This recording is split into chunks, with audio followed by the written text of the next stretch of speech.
Hello to all and welcome to DIS। DIS में आप सबका बहुत बहुत स्वागत है। तो डियर ऑल स्टूडेंट्स, जैसा कि आप जानते हैं कि हम लोग यहाँ DIS पर डेली कुछ नए करंट इश्यूज के साथ उपस्थित होते हैं। और हमारे जो भी करंट अफेयर्स के जो टॉपिक मैं यहाँ पर आप लोगों के समक्ष लाती हूँ वो कंटेम्प्ररी जो मुद्दे चल रहे हैं, हाल फिलहाल जो विवाद चल रहा है वो उसी से रिलेटेड है।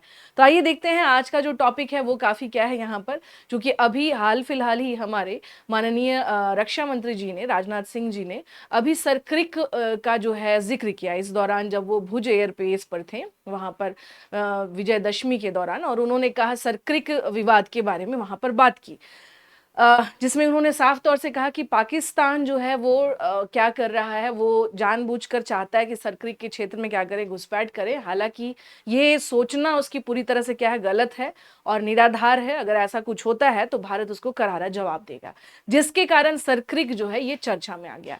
तो इसके पहले कि हम लोग जाने कि क्या है ये पूरा का पूरा मामला और क्या है ये पूरा का पूरा मुद्दा, तो यहाँ देख सकते हैं ये है आपको सरक्रिक जो सीमा है यहाँ पर, ये बेसिकली एक सीमा है, आप देख सकते हैं यहाँ पर। और ये एक क्या है, टाइडल एस्चुरी है भारत और पाकिस्तान के बीच, जिसके कारण ये क्या है यहाँ पर, और डिस्प्यूटेड होने का कारण क्या है, अरब खाड़ी में, आप देख सकते हैं यहाँ पर अरेबियन सी में है।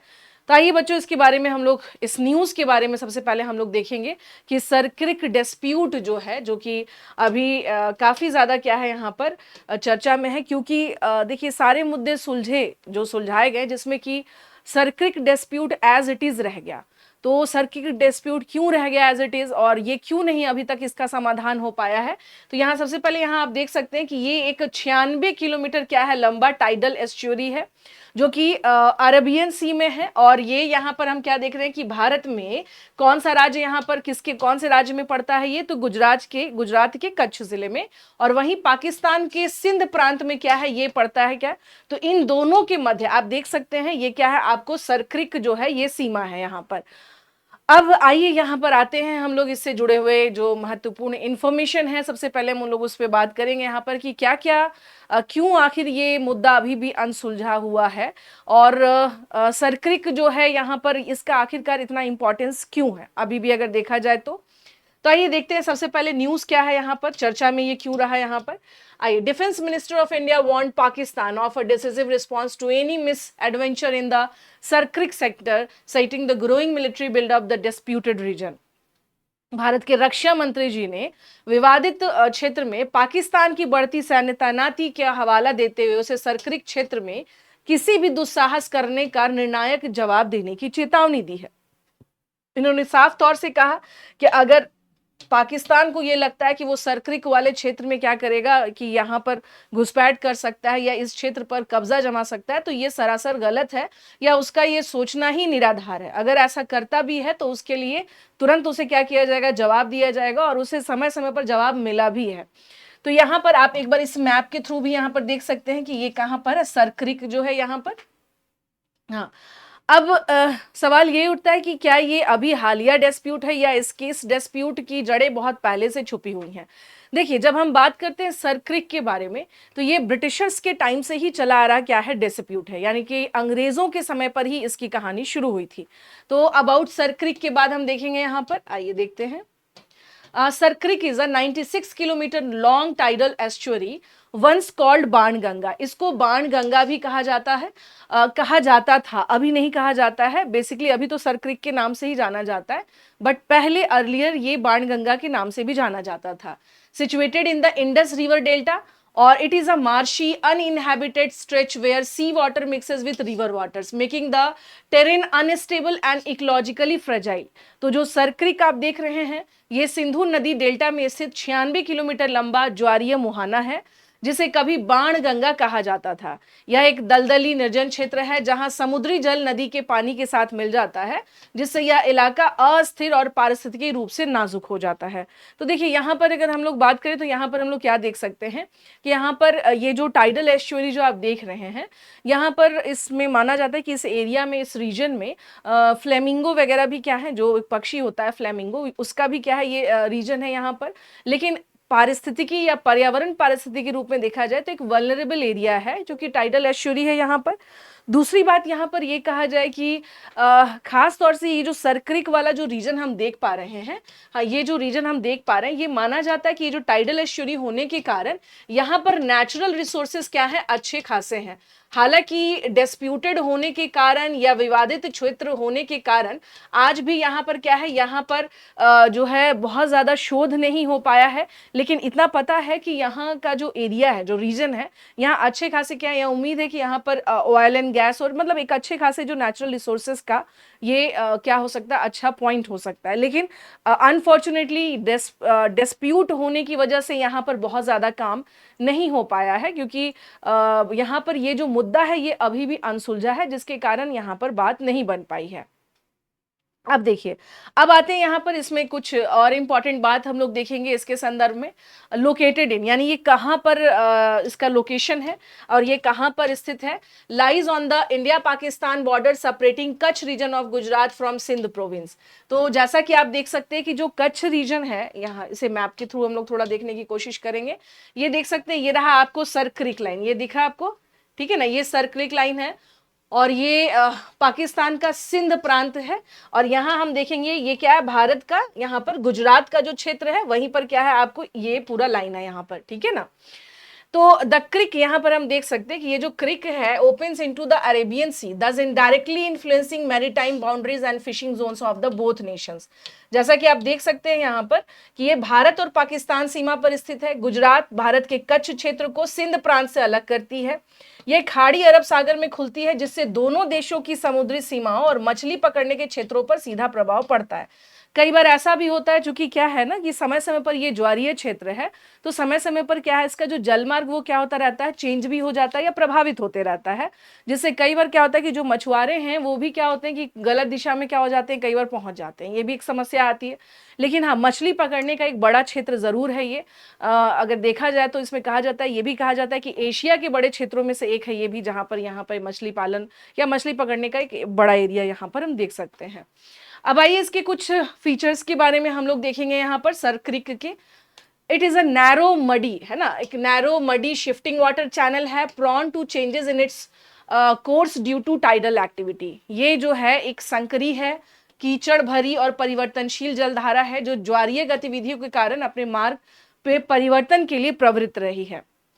तो मैंने अभी आपसे कहा कि सबसे बड़ी समस्या ये है कि ये टाइम टू टाइम क्या करती रहती है, अपना जो रूट है वो डाइवर्ट करती रहती है या चेंज हो जाता है, जिसके कारण जैसे मान लीजिए कि अगर हम ये कहें कि दोनों देशों के बीच की जो सीमा रेखा है ये एक जलधारा है, जिसे हम लोग एक बॉर्डर लाइन मान लेते हैं। But the problem is that कि टाइडल एक्चुअली होने के कारण ये टाइम टू टाइम क्या हो जाता है, शिफ्ट हो जाता है। तो फिर आप कैसे उसको कंफर्म कर पाएंगे, ये भी एक समस्या आ जाती है यहाँ पर। तो इस प्रकार से यहाँ देख सकते हैं सरक्रिक पर नियंत्रण अत्यंत महत्वपूर्ण है, क्योंकि अच्छा, इस पे कंट्रोल करना क्यों इंपॉर्टेंट हो जाता है, क्योंकि ये EEZ क्षेत्र में आता है, जिसको हम लोग कहते हैं एक्सक्लूसिव इकोनॉमिक जोन्स में आता है। And then continental shelves which determine rights over fishing, oil, gas and exploration. तो सरक्रिक पर हम क्या देख रहे हैं, नियंत्रण अत्यंत महत्वपूर्ण है, क्योंकि ये अनन्य आर्थिक क्षेत्रों और महाद्वीपीय शेल्फ की सीमांकन को प्रभावित करता है, जो मछली पकड़ने, तेल और गैस अन्वेषण पर अधिकार निर्धारित करते हैं, ठीक है ना। तो इस तरह से आप देख सकते हैं यहाँ पर कि ये EEZ में होने के कारण भी क्या है, यहाँ पर ये बहुत मैटर करता है। और आने वाले समय पर अगर इसमें अगर चीज़ें अगर फिक्स हो गई कि हाँ भाई ये एक्चुअल कंडीशन है, तो फिर आने वाले समय पे यहाँ पे जो है काफ़ी रिसर्च भी हो सकते हैं यहाँ पर, और बहुत सारे जो है नए शोध सामने आ सकते हैं यहाँ पे। अब आते हैं इस डिस्प्यूट की शुरुआत कब हुई थी, इसके इतिहास क्या है इस विवाद का। तो देखिए, इसमें अगर हम लोग देखा जाए तो मैंने जैसा कि बताया आपसे यहाँ पर कि ये ब्रिटिशर्स के टाइम से ही क्या है ये चला आ रहा है मुद्दा, कि ये डेट्स बैक 1914 रेजोल्यूशंस के बीच में। हालांकि कहा जाता है इसमें कि जो बॉम्बे, चूंकि ये क्षेत्र बॉम्बे प्रेसिडेंसी के अंतर्गत आता था और सिंध प्रांत के राजा, दोनों के बीच में बेसिकली इस झगड़े की शुरुआत हुई थी कि कुछ लकड़ियों को लेकर के, कि वहां पर जो इकट्ठे किए गए और उसमें आपस में क्या हुआ, डिस्प्यूट हुआ। तो ये डिस्प्यूट बढ़ता गया। ऐसा ये है कि एज पर द की शुरुआत वहां से हुई थी इन दोनों के बीच में, बाद में ये डिस्प्यूट और बढ़ा। तो the issue dates back to a 1914 resolution between the government of Bombay under the British India and the ruler of Sindh, यानी कि सिंध के राजा और बॉम्बे ऑफ जो गवर्नमेंट ऑफ बॉम्बे के बीच में क्या हुआ था, पहले विवाद हुआ। पाकिस्तान का क्या क्लेम है? The resolution place the boundary on the eastern bank giving the entire creek to Sindh. ये जो है पाकिस्तान दावा करता है कि प्रस्ताव में सीमा का पूर्वी तट पर रखा गया है, जिससे पूरी खाड़ी सिंध को मिल गई। तो ये क्या है यहाँ पर, चूंकि पाकिस्तान क्या चाहता है कि वो पूरा का पूरा जो है एरिया क्या किया जाए, उसे दे दिया जाए, जो कि दैट इज नॉट पॉसिबल। और ये एक तरह से उसे कब्जा करने की कोशिश में रहता है। लेकिन भारत के अपने क्या है यहाँ पर साफ तौर से कि भाई ये हमारे यहाँ से भी होके गुजर रही है और हमारे यहाँ से। तो भारत का बार बार इस बात पे कहना कि हम थलवांग जो है प्रिंसिपल है, हम उसको मानेंगे कि जहां से भी अब आएंगे उस पर भी आते हैं कि भारत इसमें क्या दावा करता है। India claims the resolution invoke the thalweg, यहां देख सकते हैं principle, boundary runs through the middle of the navigation channel making the border lie mid stream. तो भारत का कहना है कि हम थालविक सिद्धांत को मानते हैं, सीमा नौगम में जलधारा के मध्य से होकर के गुजरती है, तो हम उसी को एक्चुअल बॉर्डर वहां पे मानेंगे का हवाला दिया गया, जिससे सीमा मध्य धारा में स्थित हो गई है। तो यहाँ पर साफ तौर से ये कि हम कहते हैं कि हम थालविक प्रिंसिपल्स को मानते हैं, जिसके तहत जो पानी जो है, जो जल की जो धारा जो बीच से गुजर रही है, हम उसे ही क्या करेंगे, बॉर्डर मानेंगे। तो 1968 में एक international tribunal settled much of the Rann of Kutch border but Sir Creek was left unresolved. मतलब ये है कि ऐसा नहीं है कि पहली बार, इससे पहले भी कई बार कोशिश की गई है कि इस मुद्दे को क्या किया जाए, इसका निराकरण किया जाए या फिर इस मुद्दे को रिजॉल्व किया जाए, बट समहाउ ये मुद्दा अभी भी रिजॉल्व नहीं हो पाया है। अब देखिए, अगर देखा जाए तो भारत और पाकिस्तान के बीच में ये एक जटिल सीमा विवाद है, अगर देखा सर क्रिक के बारे में। क्योंकि है क्या कि ये टाइडल एस्चुरी है, 96 किलोमीटर ये क्या है, लंबा है। इसकी प्रकृति, नेचर के बारे में देखा जाए तो आप अभी मैंने बताया कि ये दलदली है, कीचड़ वाला इलाका है, और जो है यहाँ पर अरब सागर भूमि में जाकर के ये क्या होता मिलता है। और ये जलपट्टी दोनों देशों को अलग करती है यहाँ पे, और बाणगंगा इसको कहा जाता था। लेकिन विवाद में जैसे अगर देखा जाए यहाँ पे कि ब्रिटिश शासन के दौरान ही जो है ये प्रॉब्लम आया और उसी टाइम पे इसे रिजॉल्व नहीं किया गया, जिसके कारण ये एज इट इज बना रहा। हाँ, अब देखिए यहाँ पर जैसे अगर आपको ये लगेगा कि सरक्रिक जो है क्या ये जमीन के टुकड़े को लेकर के विवाद है, तो नहीं।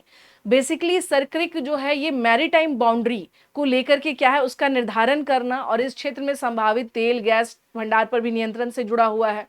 तो मेनली हो जाता है, देखिए बच्चों, जब जहां पर आपका अगर सिर्फ और सिर्फ अगर लैंड हो तो वहां पर हम डिवीजन कर भी सकते हैं, but the problem is that कि यहाँ की बाउंड्री क्या है, आपको मैरीटाइम बाउंड्री है, समुद्री सीमा है। अब समुद्री सीमा को का अलग कर पाना या वहां बता पाना, दैट्स वेरी डिफिकल्ट, है ना वो। क्योंकि यहाँ पर आप देख रहे हैं टाइडल एस्चुरी होने के कारण ये समय समय पर अपना मार्ग भी बदल रही है।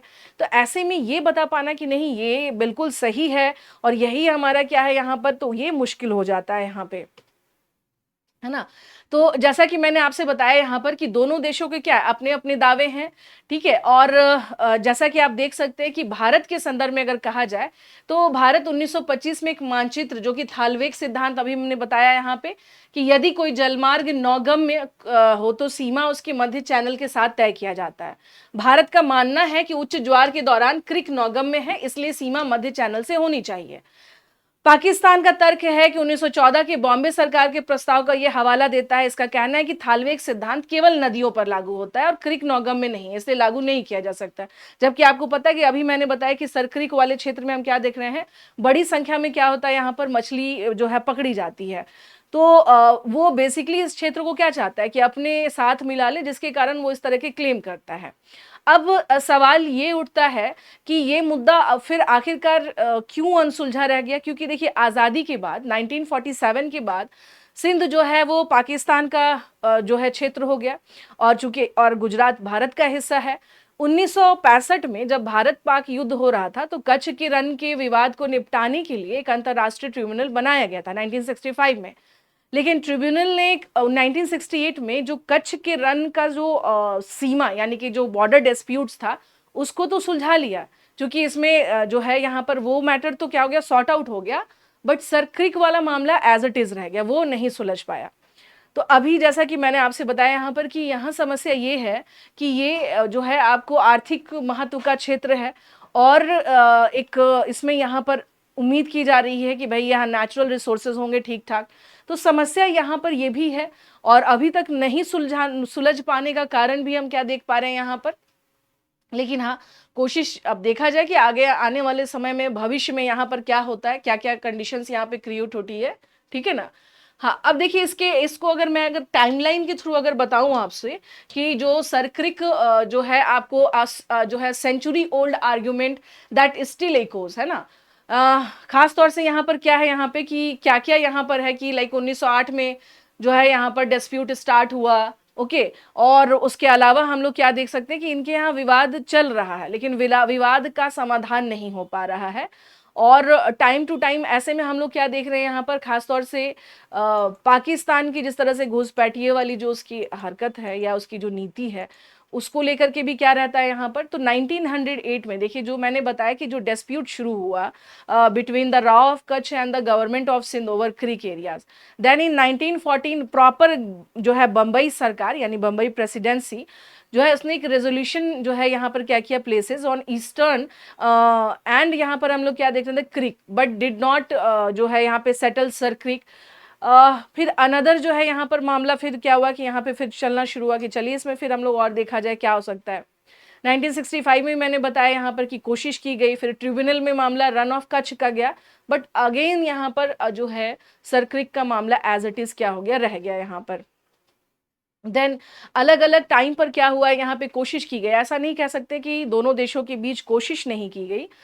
यहाँ पे जो है कोशिश की गई कि ये मुद्दा रिजॉल्व किया जाए, बट समहाउ ये मुद्दा रिजॉल्व नहीं हो पाया। यहाँ पे ऑलरेडी जो है आफ्टर 2000 हम देखेंगे यहाँ पर कि उसमें 2 rounds of joint creek area survey हुए, लेकिन उसमें क्या है कि वो भी क्या हो गए यहाँ पे बिना किसी रिजल्ट के, बिना किसी निष्कर्ष के, ये भी क्या हो गए, समाप्त हो गए।